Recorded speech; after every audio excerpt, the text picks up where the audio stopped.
Hello, welcome to Sideways. I'm walking in the vineyards this morning, which I suppose is a somewhat ironic place to be walking, doing this introduction. But it's just me and the dogs. And the question is, and the question we're debating this week, is whether when you're on your own you feel lonely or you enjoy a feeling of solitude. And this is one of my favourite episodes, I think. I had to make a list of all the other things that we covered, and it includes bunting, strange things happening at Metalica concerts, interesting crossovers of musical taste with our fathers, being sent to your room as a child, cutting your own hair, suede jackets, and famous families. Loneliness or solitude?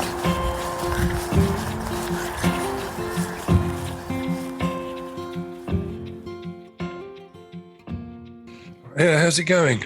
All right. How's it up your end? All right, mate. Yeah. Do you notice I've had a bit of a shore up? Yeah. Yeah. Had a quick number 2 all over.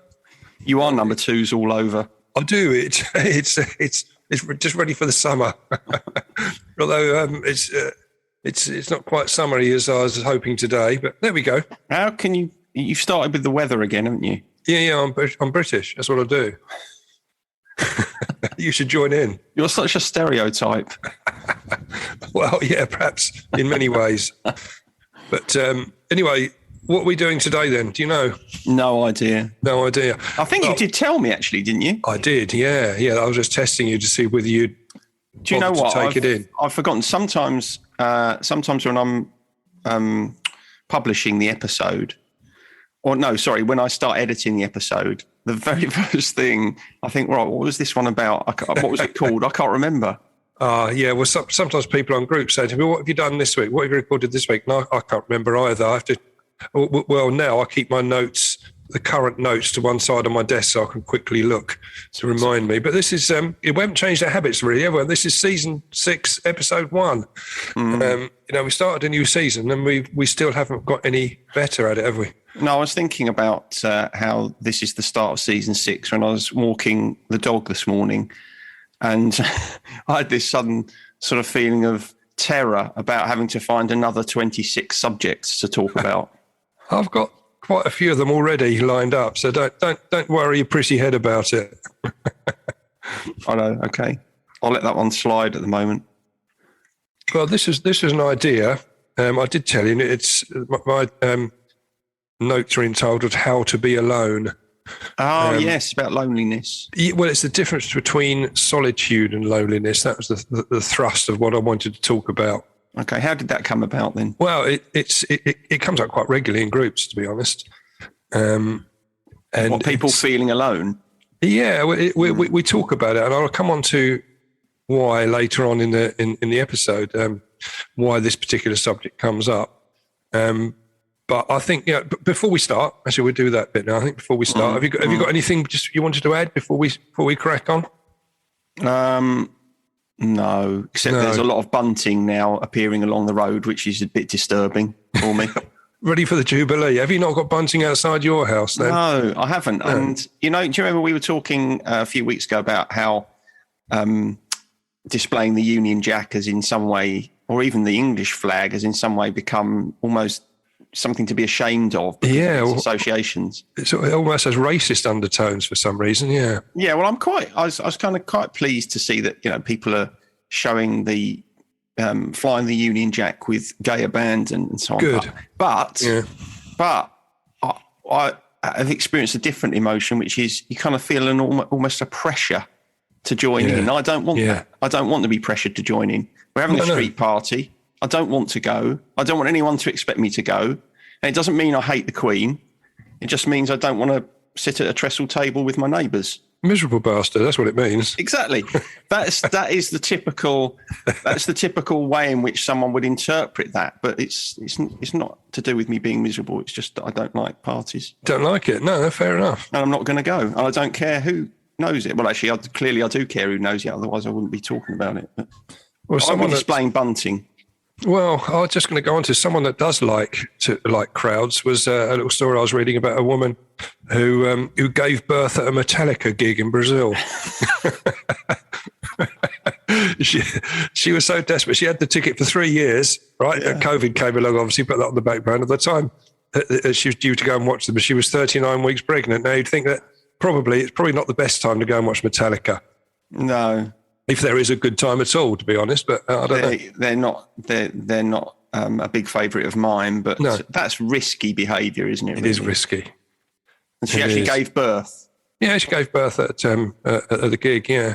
Do you know which song they were playing? It was on the article I was reading, but I can't remember now. I think it was reasonably appropriate, but I'm not a big Metalica fan, so I don't know any of their material. So I'm not familiar enough with their catalogue to make an amusing quip at that point. So there we are. Yeah. I have to let that one go too. I remember it reminded me of the terror of my wife at the time, heavily pregnant, and we were stuck on the M4 in a traffic jam for nearly 4 hours, and she thought she was going into labour. That is panic at that point. You must have felt quite lonely then. Very well. It was just me and her in the car. Yeah, exactly. And the impending baby. So, well, it's like when Beth arrived. She arrived very quickly, and we didn't have time to get to the hospital. And she actually and Beth was born before the midwife arrived. The paramedics were there, but it was still quite hairy. Yeah. You do, don't you? It's funny because it's probably something we're going to come on and talk about, but feeling alone is nothing to do with the presence or not of other people. No, it isn't. We do come on to that. Absolutely right. But the reason it comes up in groups quite a lot initially is because, and it's very, very relevant, addiction, as we've talked about before, is such an isolating condition. And I'll talk about this quite often in groups. I felt that my recovery was pretty much getting on track and getting into a good place is when I started to feel like when I was on my own, there was a sense of solitude rather than loneliness, which is a bit strange really, because when you're in active addiction, you cover isolation, because it enables you to indulge in your addictive habits, but you also hate it at the same time. Because we are sociable animals, apart from you, obviously, but generally. Yeah, apart from me. Well, yeah, I mean, that's the difference, though, isn't it? It's the difference between isolation through necessity and isolation through choice. Yeah, exactly. Yeah. But I think the two words, solitude and loneliness, can often be interchanged, and we've sort of become conditioned to thinking of them as the same state. Because I mean, someone who spends a lot of time alone, society naturally thinks they're lonely, but they're not. It's not always the case, is it? No. I mean, some people very much enjoy being on their own. They do. And if you look at the definition of loneliness, which is, it's being alone and not liking it, it's a sort of a feeling. And the definition of solitude is being alone and content.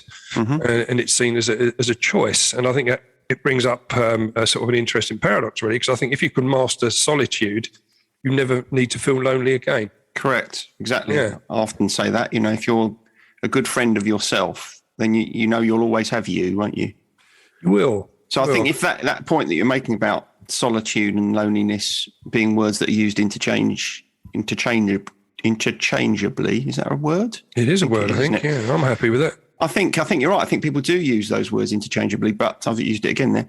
But they're just not the same at all. I mean, Suzanne Vega, for example, wouldn't have been the same if she called the song Loneliness Standing, would it? Solitude Standing's much better. It is. Alliterative for a start. It does, it does trip nicely off of the tongue. You're absolutely right. Yeah, and a good song as it goes. Yeah, and same number of syllables, though, so they would have both worked. Yeah, they would. I think she was right to go with solitude, not loneliness. We're giving her a thumbs up, aren't we, Vega?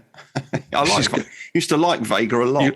You like a bit of Vega, don't you? Yeah. I don't know. I'm not so familiar with her later work, but anyway, we're getting off the topic. We're sidetracking, but yeah, I mean, going back to loneliness, then, because it has become a bit of a dirty word, doesn't it?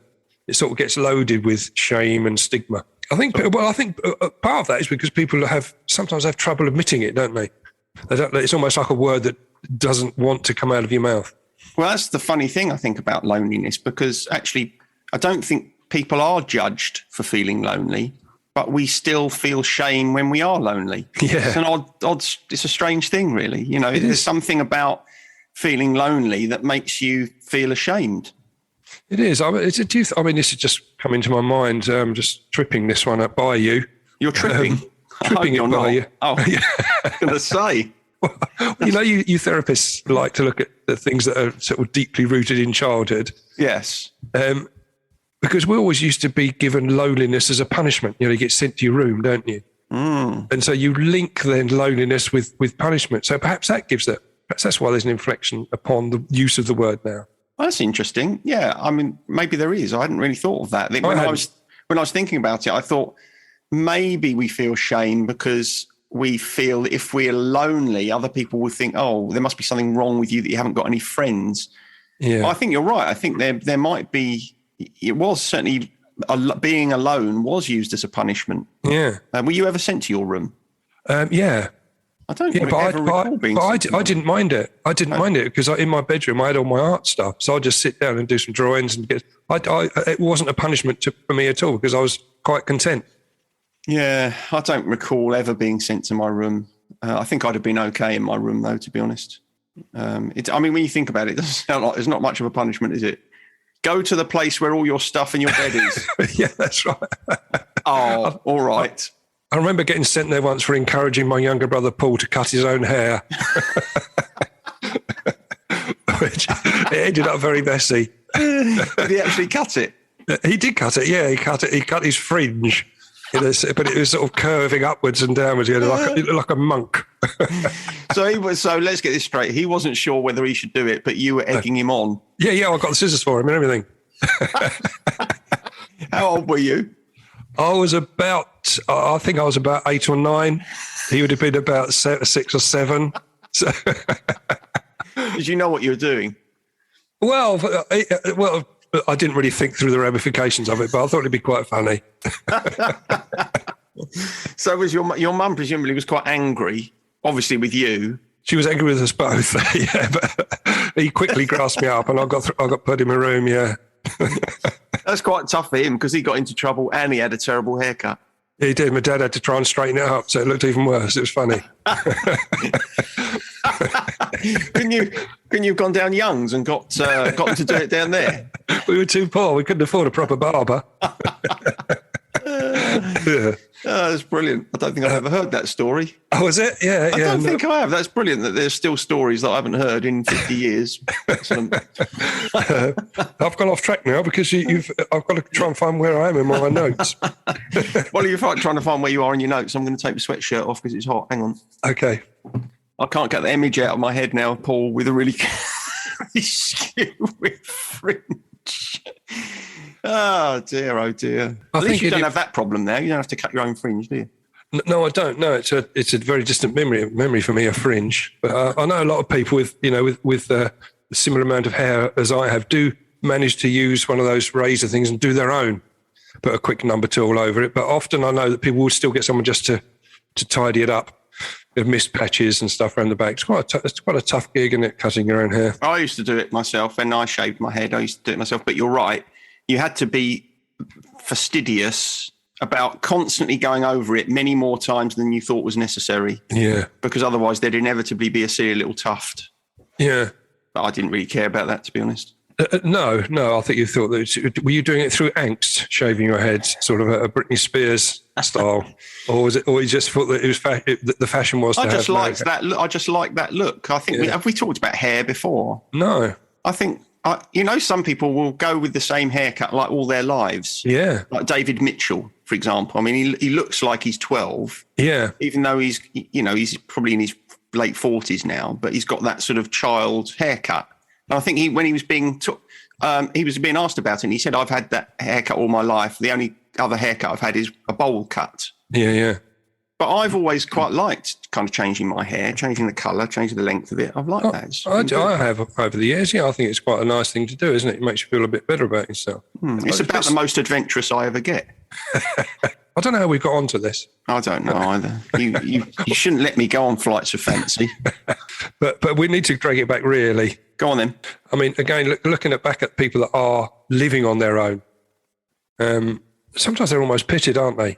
I mean, and as we said, people think I mean, I live on my own, and I'm sure people think I sit around moping around all day, but I don't ever find there's a moment when I feel lonely, ever. No. And, but I bet you did when you were drinking. Oh, yeah, it was terrible. Yeah. It was awful, because you're in such a depressive state.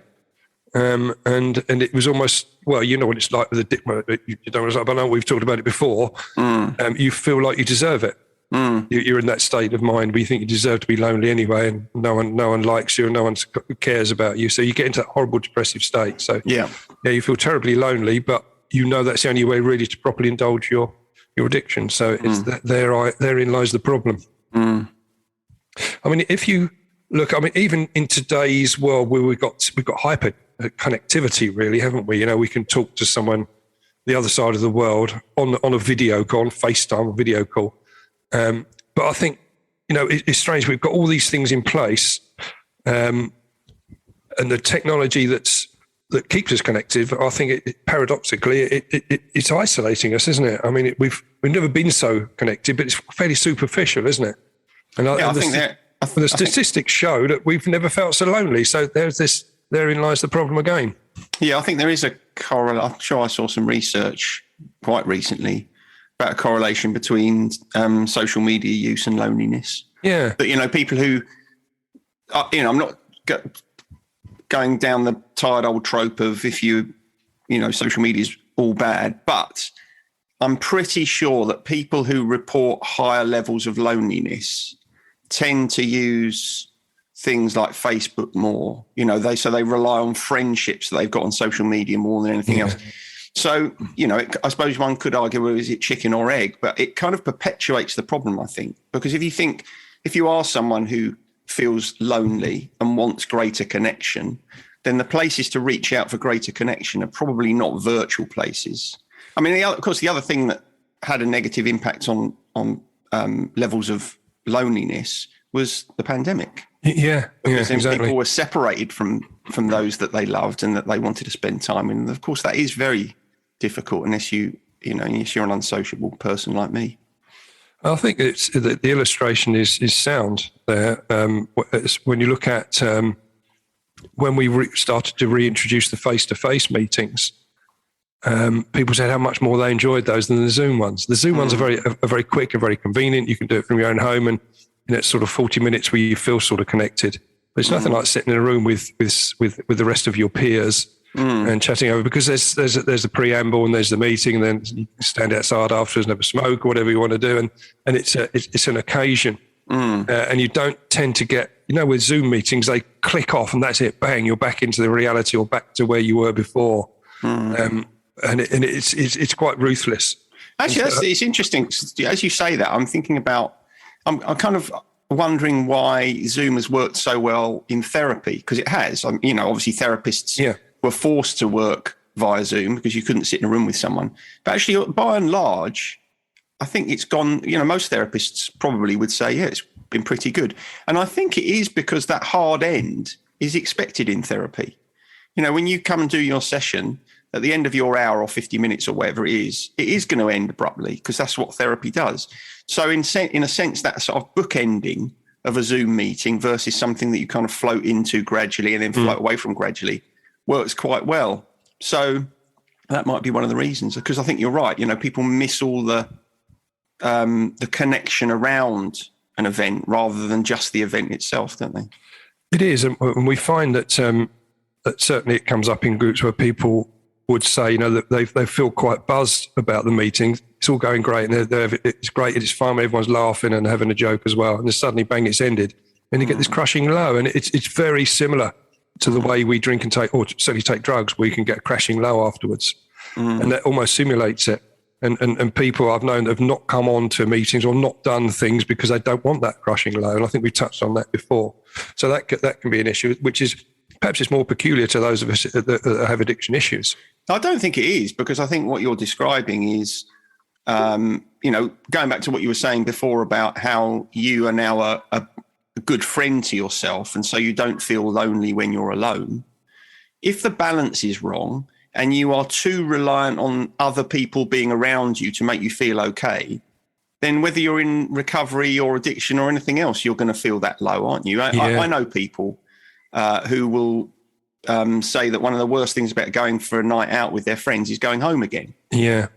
And it's an indication the balance is wrong then, because if you're not comfortable enough with yourself to be able to kind of come away from something enjoyable and still feel buoyant, then the work is not, oh, well, I better avoid social occasions. The work is, well, how do I improve my relationship with myself then? Not so that you can be alone all the time, but so that when you are forced to be alone, it's more tolerable. You're exactly right. It just reminds me of the way addicts behave, in that if you go to a social situation, when the evening comes to an end, you carry on. You know, you'll carry on drinking because you don't want that feeling to end. So you'll just carry on till blackout. And you know you've got a problem then when you do that. But it's very, very common amongst those in the recovery community. It's common of talking about that and reminding ourselves how bad it was. Yeah, that is pretty grim, isn't it? In your work, obviously, you probably come across people that would express loneliness. Yeah, often. I mean, it's an internal state, isn't it? I know we talked about that. It doesn't really. Often, it doesn't depend on external factors, does it? Because we can be, as we know, we can be surrounded by people. You know, you can be at a party or at the office, and you can still feel incredibly lonely to the core, can't you? Yeah, I think that there is. Some of it's internal, some of it's external. So, for example, if you're someone who feels very lonely when you're on your own, yes, of course there are things that you can do about your external world that might help. You know, you can talk to people, you can get involved in, you know, new groups or societies or whatever, or go to peer support if you're in recovery. You can make sure you invest time in doing things that you enjoy, particularly if they're with other people. So I think there are things that it's sensible to do that connects you, but there are also things that it's important to do to help develop that relationship you have with yourself, you know, your kind of self-care regime or your self-talk, the way you treat yourself. I mean, those things make a massive difference. If you're someone who's hypercritical, so if you have a very powerful inner critic, it's not surprising that you don't really want to be with yourself, because you've got somebody badgering you all the time, telling you what twat you are. Whereas you and I have just got each other to do that. Exactly, yeah. We can apply that label to each other quite freely. Exactly, but at least then we can avoid talking to one another. But if it's the internal state that is criticising you like that, and obviously you can't get away from that. True. Yeah. No, you can't. I mean, it is that demon in the head, as us people in recovery know, that is keeping that demon quiet is what it's all about. Yeah, you have to befriend that part of you. It's like this kind of idea that there are these very unsavoury aspects of ourselves that we want to jettison. You can't. You have to make peace with them because they're part of you, which obviously is very difficult in recovery. I realise that. It is quite tough, which is why we like to encourage people to do meditation and that sort of thing, because that alternative scenario we were talking about earlier on, or the alternative to that scenario of being in a crowded room and feeling lonely, you can sometimes feel, you know, you can do it. And I feel this when I go and sit by the sea in the shoreline. You can be totally alone, miles from anyone else, and feel really connected. Yeah, you know, and it's in a state which is a lovely feeling. Exactly. So conversely, if you're someone who has a tendency to say to other people or to yourself, I really hate myself. I mean, you'll know people like that. I certainly meet people like that all the time. I really hate myself. If you feel like that about yourself, you are inevitably, when there aren't other people around, going to feel lonely, aren't you? Yeah. Because you're with someone you hate. Yeah. Who wouldn't feel lonely in that situation? So I think that's why there is a kind of internal and external aspect. There are practical things you can do, but if you feel kind of self-loathing, that is going to keep you feeling lonely, no question. You're right, and I think there's an opinion that and certainly I felt this when I was in active addiction. There was a fear around solitude, but there's an opinion when I was doing the research that our fear of solitude is really a fear of boredom, right? And we can't simply be. We feel compelled to always do things all the time. You know, we can't allow ourselves a moment of self-inflicted boredom, as it were. And I know we talked about this before. I think you had quite an interesting take on this as to why that is it's an important thing to be able to do, to sit with yourself for a while and not be on the go the whole time and not trying to fill your day with things. It's important to have times of introspection. If there's nothing going on and you are what you might call bored, then at least you can be inquisitive about what's going on in you. And I think the reason often that people want to keep themselves constantly occupied is because they don't really want to know what's going on with them.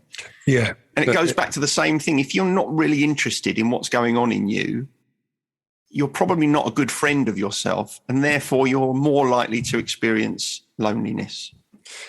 You're right. And I think there's a phrase which you used many years ago. Do you remember we used to sort of have a bit of a meet-up on a Wednesday morning?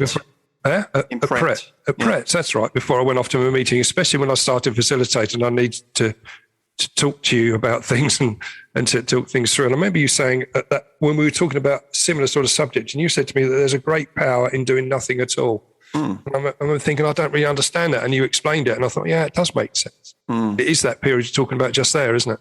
Yeah, it is. Yeah, because sometimes it requires strength to do nothing. In fact, often it does. That's it. Yeah, I'm glad you said that because I do come on to that a little bit. Yeah. I mean, and would you say, and I think you probably touched on this before, or we may have mentioned it in our discussions, that strength is a sort of it's a muscle that we can exercise with deliberate practice. Yeah, definitely. Because if you are someone who's uncomfortable being on your own with nothing much going on, the more you expose yourself to that, the more comfortable you become with it. Yeah. It's like if part of the reason that you avoid being alone is because you don't want to know what's going on in your own head, then the more you avoid it, the more you perpetuate that anxiety. At some point, if you're able to say, okay, well, let's face this then, let's see what it is that's going on, then you take some of the fear away from it. And as soon as you start to dismantle the fear, you start to make whatever that thing is a little bit more comfortable. You know, you can't get away from uncomfortable emotion. You have to kind of endure it. That's the way to deal with it. You do, and I think that's one of the biggest difficulties. That journey that we go on in recovery from a long period of addiction, where we've spent our time not listening to ourselves. We've avoided it by taking drugs and drinking because we don't like what's going on. We don't like listening to ourselves, and so we've been doing that for a number of years. It's quite tricky then to switch that off. And so when you do go into recovery, it can be really uncomfortable with your emotions. And that inner voice is suddenly not being quietened, and you do have to deal with it, which is why at that point you can get proper diagnoses for any mental health conditions once you take that barrier away. Yeah, it is difficult. You know, if you've been actively blocking out that self-talk, then it's a double whammy, isn't it? Because not only are you no longer able to block it out, but you've also got to listen to it. Yeah. It is, and learning to sit alone is quite tricky, but it is with practice and with meditation and flexing that muscle. And a VR headset. A VR headsets are brilliant for that. They really are. I know that you're saying it in a jocular fashion, but the way it can take you completely away. Well, I'm only saying it half in a jocular fashion because I think, you know, there is great merit in whatever it is that works for you. Yeah. And to be honest, that's part of self-care. Yeah. Part of self-care is recognizing what you need, what you'd like, as long as it isn't destructive. Yeah. Giving it to yourself, you know. So that's, and part of the reason I think people struggle with that when they're alone is because there's still this hangover of, well, I don't like myself sufficiently to invest in that way in myself. Yeah, so it becomes self-fulfilling. It's like I'm not important enough to do the things that I enjoy, and therefore I will continue to believe that I'm not important enough. So sometimes you just have to invest in yourself a little bit, you know. And if that means a VR headset or a dog or whatever, then that's what you should do because it's good for you. You know, why don't you matter enough to have things that make you feel happy? Exactly. I don't mean you, because I know you don't deserve things that make you happy. Well, I was. All right, Bob Fleming. You made me go all chesty then with my anger. But I think that we can sum up I've got a couple of quotes to sum up. Where, Of course you have. Yeah. what about loneliness? The first one, well, they're slightly different. The first one is by the poet May Sarton. I didn't know, I hadn't heard of her either, but Right. she said that loneliness is the poverty of self and solitude is the richness of self. Yeah, that's exactly what we've been talking about. It isn't is. It? Sums it up nicely, doesn't it? It is, because when you feel lonely, you are in poverty when it comes to loving yourself. Yeah. That's absolutely spot on. People who struggle with self-value think of loving themselves as sort of egotistical. It is not. It is a fundamental necessity for you to love yourself in the way that you are able to show love for other people. So May, whatever her name was, May Sarton. Yeah, she's my favourite poet. It's spot on, isn't it? It is a good little quote. And luckily I didn't have to go right through any of her poems to find it. It was segregated up and shown, this is the one you want to use. So you haven't got the completed works of May Sarton then? Not to hand, but I'm sure I could get it online. All right.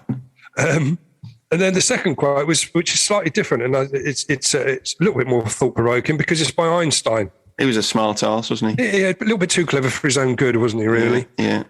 But he said, I live in the solitude that is painful in youth, but delicious in the years of maturity. Yes. That's made you think a little bit, isn't it? It's a different way of looking at it. Yeah, it is. I mean, he's saying that, there are times in our lives where it's more important than others to cultivate a tolerance of solitude, right?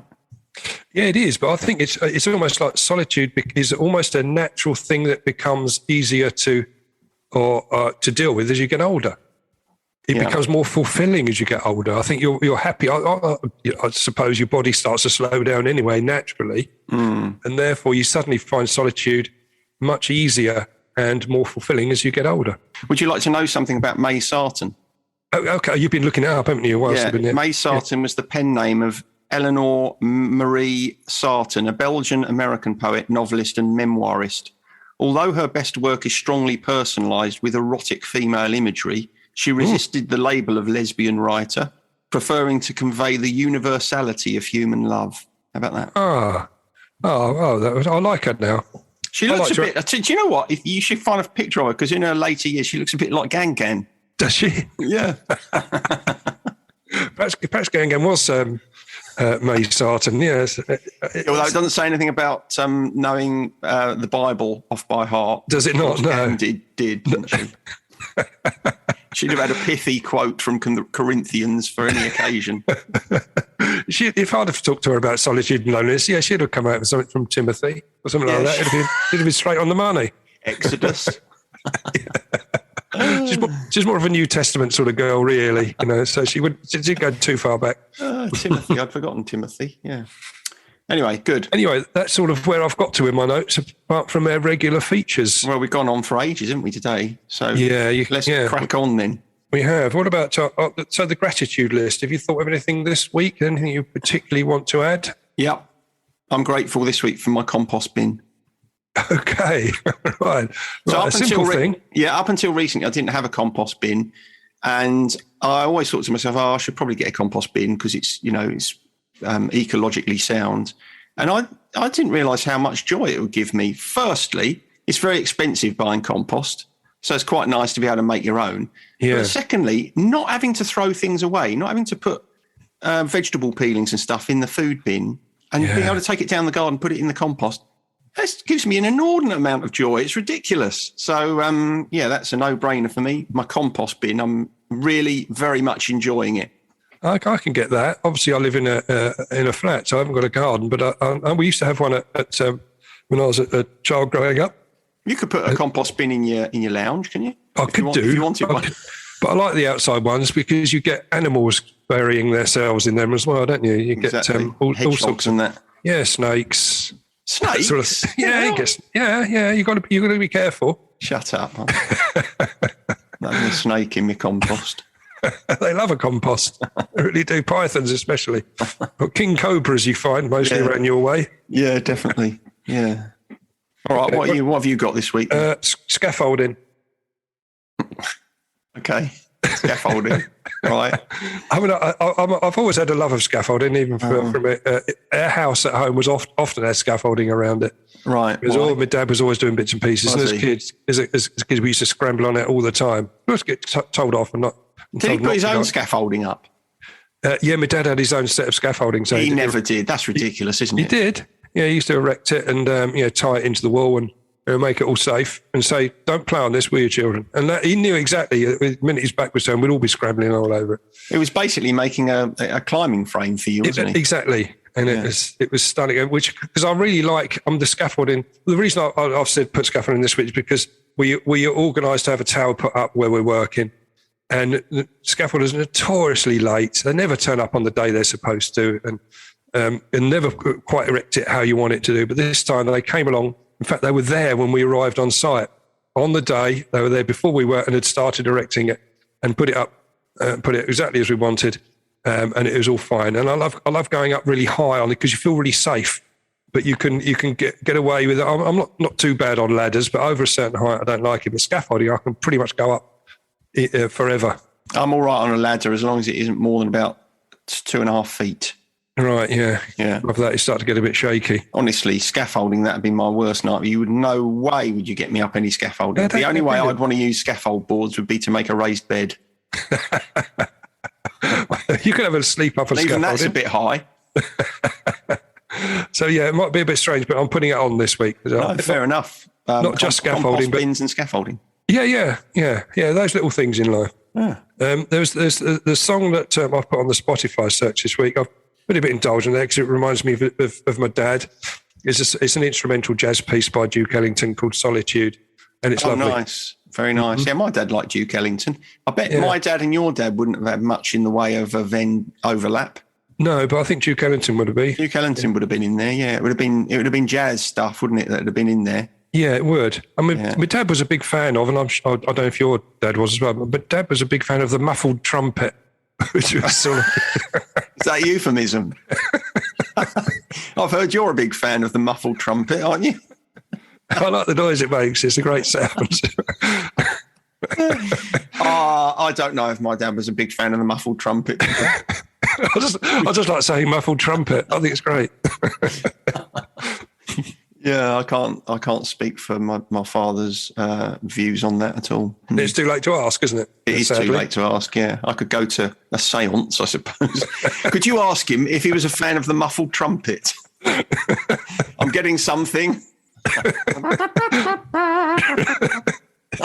It appears as if he was.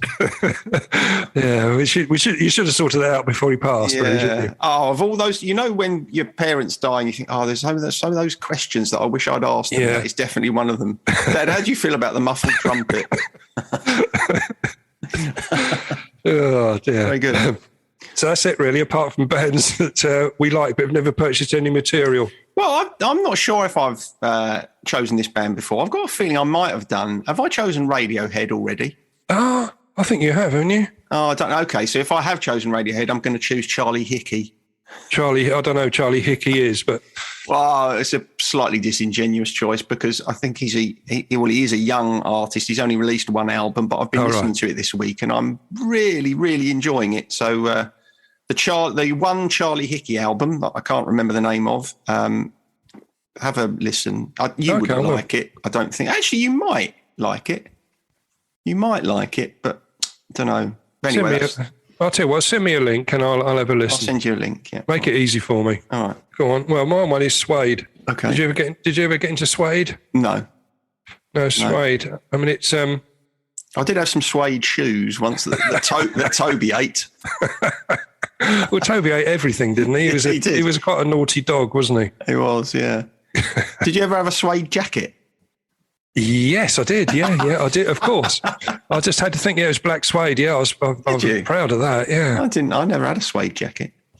Yeah, it's good, but they don't last very long because the suede sort of tarnishes really easy, doesn't it? I don't know. I've never had one. It becomes patchy very easy. Yeah. But yeah. Okay, so Suede the band. Yeah, I liked them because I liked what was it, Animal Nitrate? I thought it was a great track.